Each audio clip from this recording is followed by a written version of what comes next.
Bonjour, vidéo du jour concernant le rendement locatif et le cash flow.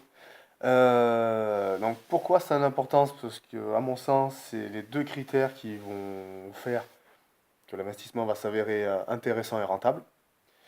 Parce que si on n'a pas un bon rendement et pas un cash flow intéressant, je vois pas l'intérêt d'investir, à mon sens, dans ma façon de faire.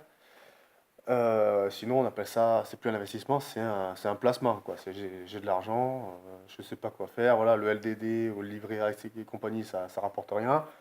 Donc, je vais l'investir dans un appartement qui va me rapporter 3, 4, 5%. Voilà. Mais avec ça, on va pas très loin. Donc, c'est pour ça que pour moi, il faut avoir un haut rendement. Ce que j'appelle haut rendement, c'est minimum 8%. 8% c'est pas mal. À partir de 8%, ça commence à être intéressant à mon sens. En dessous, c'est même pas la peine. Et qui plus est, avoir donc un cash flow positif et tant qu'à faire, important lui aussi. Alors avant tout, qu'est-ce que le rendement locatif? Alors pour le calculer, c'est très simple. Il faut prendre un an de loyer. Vous prenez un an de loyer du bien en question, vous le multipliez par 100, et ce total, donc loyer annuel fois 100, ça divisé par prix d'achat, et ça vous donne le rendement locatif du bien que vous allez acheter. Donc pour moi, la façon de calculer, dans le prix d'achat, j'inclus donc l'achat du bien et tous les frais qui vont avec, frais d'agence, frais de notaire et travaux, tout ça, pour avoir vraiment une idée plus précise du rendement. Donc ça, c'est la première chose à prendre en compte. Donc un rendement locatif, après ce petit calcul, un rendement au moins égal à 8%. Voilà. Ensuite, ce que je vois, avant de me décider, c'est ce que j'ai fait à chaque fois pour mes derniers investissements et que je vais continuer à faire ensuite, c'est de voir le cash flow dégagé en fait par mois. Alors qu'est-ce que c'est que le cash flow? C'est un terme qui claque, un cash flow. Ouais. En fait, c'est tout simplement la marge, quoi, la différence entre le crédit et le loyer. C'est ce qui vous reste une fois que la mensualité de votre crédit est payée. Voilà, c'est tout ça pour ça.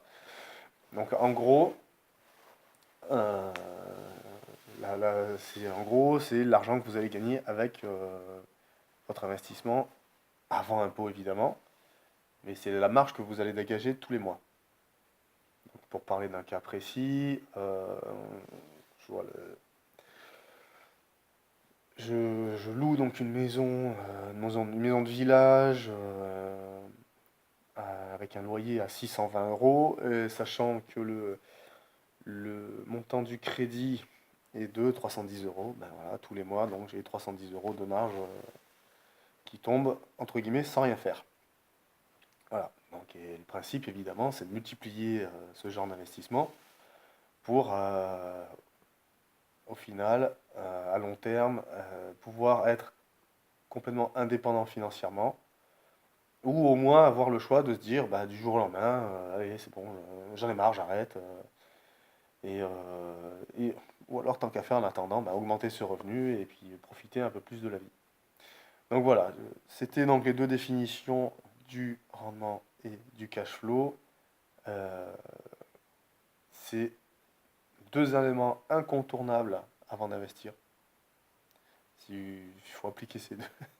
Faut qu'il y ait ces deux critères-là dans le choix d'un investissement. Sinon, ça ne vaut vraiment pas le coup. Sinon, c'est acheter, enfin investir pour investir et ça sert à rien.